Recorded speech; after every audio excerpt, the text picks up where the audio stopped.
saat kejadian kemarin sholat Idul Fitri itu, orang yang paling pertama, alumni, sebelum Masken atau sebelum siapapun, saya orang yang paling pertama bikin konten di TikTok yang mempertanyakan ini kenapa begini sekarang Syekh Panji Gumilang, sholatnya kenapa begini gitu ya kan.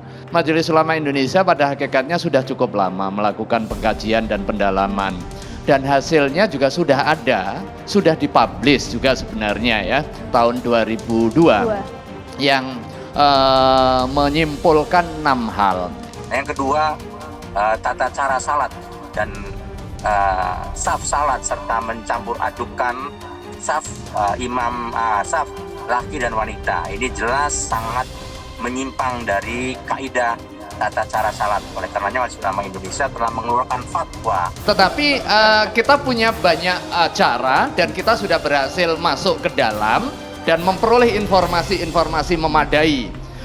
Sekalipun Pak Panji bilang MUI tidak akan bisa masuk ke sini sampai kapanpun. Kita tunggu investigasinya Pak Niam. Enggak, Kabarnya hari Rabu besok. Sudah hari Rabu ngomong, besok kemudian langsung. besok kita juga akan hadir ke sana. Yang pertama tadi ada tercetus kalimat bahwa nanti Panji Gumilang akan kooperatif. Apakah selama ini tidak kooperatif Pak Wagub? Itu yang pertama.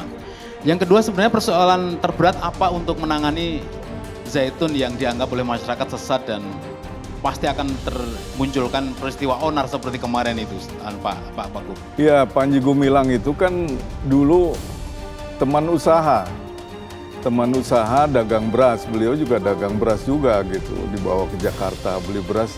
Saya kan di Subang dulu, Subang beli beras. Akhirnya kan dari interaksi itu ya bicara-bicara lah. Nah, saya pikir ini sosok bisa untuk diajak untuk mengembangkan pesantren kita ini gitu. Nah, jadi ketika saya bilang Assalamualaikum, lalu kita ucapkan salam yang bukan Assalamualaikum karena untuk sahabat kita yang saya pikir karena bukan non-muslim gitu.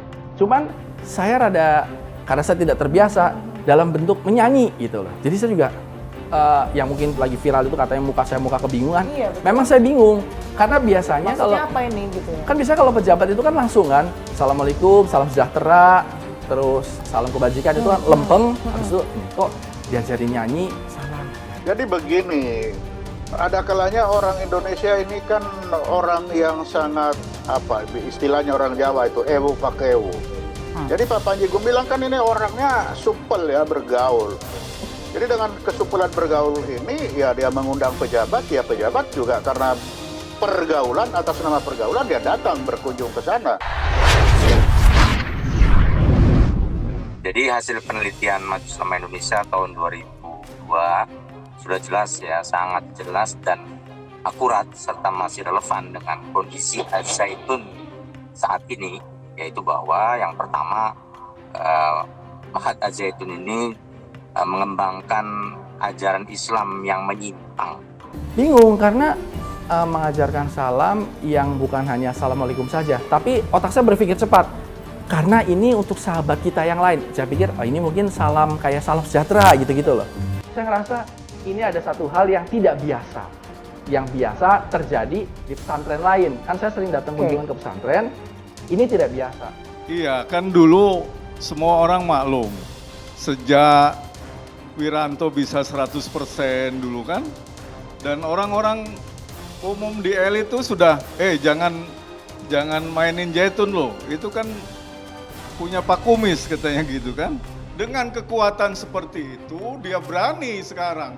Mau ngomong apapun dia yakin gak ditangkap. Nanti setelah ada cross check ataupun tabayun, maka akan ada sebuah kesimpulan. Dibongkar habis, Al-Zaitun sengaja didirikan pemerintah buat kumpulkan orang paling radikal. Kasubdit Kontra Radikal Densus 88 Anti Teror Polri, AKBP Budi Novianto angkat bicara menanggapi kontroversi Pondok Pesantren Al-Zaitun, pimpinan Panji Gumilang. Dia mengatakan keberadaan ponpes terbesar se-Asia Tenggara itu tidak bisa dianggap remeh. Ponpes itu bakal melahirkan kelompok-kelompok radikal yang baru dan bibit-bibit terorisme jika keberadaannya tidak ditindaklanjuti. Budi mengatakan Al-Zaitun menjadi laboratorium untuk memproduksi calon teroris di masa depan, lantaran latar belakang ponpes itu erat kaitannya dengan Negara Islam Indonesia Komandemen Wilayah 9 atau NII KW 9. Bahkan Panji Gumilang sebagai orang nomor 1 di Ponpes tersebut juga diketahui merangkap sebagai pimpinan NII KW 9. Polemik Pondok Pesantren Al Zaitun Indramayu, Jawa Barat terus menyita perhatian publik setelah pimpinannya Panji Gumilang membuat berbagai kontroversi yang menyinggung umat Islam. Ajaibnya Panji Gumilang yang nyata-nyata telah melenceng dari agama Islam dan diduga kuat mengajarkan ajaran sesat itu sama sekali tak tersentuh hukum. Kekinian, sosok guru gembul membongkar habis latar belakang ponpes kontroversial itu. Dia bilang ponpes tersebut adalah bikinan pemerintah Orde Baru yang bertahan sampai hari ini. Tujuan didirikannya tempat itu adalah sebagai laboratorium untuk mengumpulkan orang-orang yang paling radikal dalam Islam. Al Zaitun adalah laboratorium yang dibuat oleh pemerintah di zaman Orde Baru dan bertahan sampai sekarang untuk mengumpulkan kalangan paling radikal di dunia Islam untuk masuk ke sana, kata guru gembul di saluran YouTube Ngaji Roso dengan judul Ponpes Al Zaitun dan Panji Gumilang Sesat dilansir populis.id Kamis 22 Juni. Orang-orang yang masuk ke Ponpes Al Zaitun, lanjut guru gembul, dicuci otaknya dengan ajaran-ajaran yang menyimpang dari Islam. Bahayanya, Ponpes ini sudah memiliki ribuan alumni yang sudah tersebar di mana-mana. Kemudian cuci otaknya agar mereka jadi orang yang gak apa-apa tetap tersesat asal jangan radikal Islam, terang guru gembul.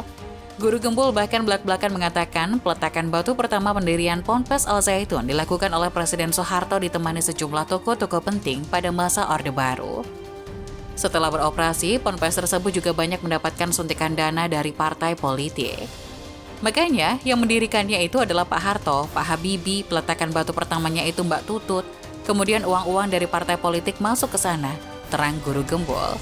Dia menjelaskan dalam ajaran yang dipraktikkan NII KW 9, diantaranya adalah memobilisasi dana dengan mengatasnamakan ajaran Islam yang diselewengkan.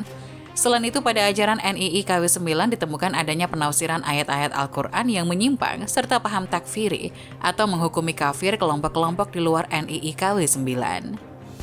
Di sini kita lihat bahwa pelaku teror berasal dari akar yang sama, yaitu intoleransi. Kemudian juga NII pragmatis atau NII KW 9 itu tidak menggunakan cara teror yang melasakan aksinya seperti disebut tadi. Namun yang dilakukan Panji Gumilang adalah menyuburkan perekrutan calon-calon teroris dengan meletakkan dasar-dasar militansi serta kebencian kepada NKRI, kata Budi dalam sebuah video yang tayang di saluran YouTube pada Suka TV, dilansir Kamis 22 Juni. Karena itu, kata Budi, Ponpes Al Zaitun dapat menjadi embrio kelompok teror apabila tidak ditangani dengan tepat. Dia bahkan memprediksi bahwa Al Zaitun dapat menjadi embrio daripada kelompok teror. Meskipun pada pelaksanaannya Al Zaitun memiliki pola yang berbeda, tidak melakukan aksi perlawanan, tapi dia melakukan aksi menguasai wilayah. Makanya, kalau kita lihat kenapa Al Zaitun luas wilayahnya sampai di mana-mana, karena memang begitu polanya, dia tidak melakukan aksi seperti kelompok NII yang lain. Tapi dia akan mencoba menguasai wilayah-wilayah yang ada di Indonesia ini, beber Budi.